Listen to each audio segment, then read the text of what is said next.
protects your hand. Yeah, and you can use it like a plane. You can even almost use it like a knife. What country of origin is that from?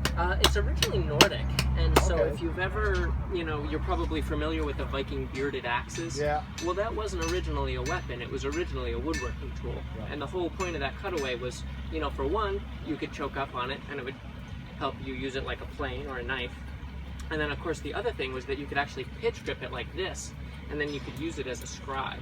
Oh, and the Vikings, it wasn't until, the later period where they started to develop saws. And so prior to that, if they were, splitting a board for shipbuilding, they would just go down the log, scribe across it, and after 5 or 6 passes, they could put something under there and split it, to make a narrower board. So it's pretty clever stuff.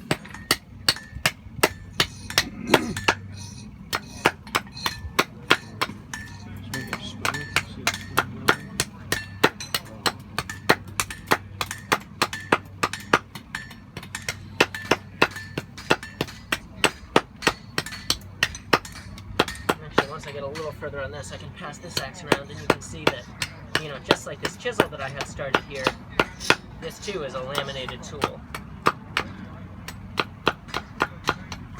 And what do you mean by laminated tool, if we hadn't heard that yet? I'm so glad you asked. So a laminated tool is a tool that's made out of, ductile iron, or in my case, mild steel. And then it has a piece of high carbon steel at the edge.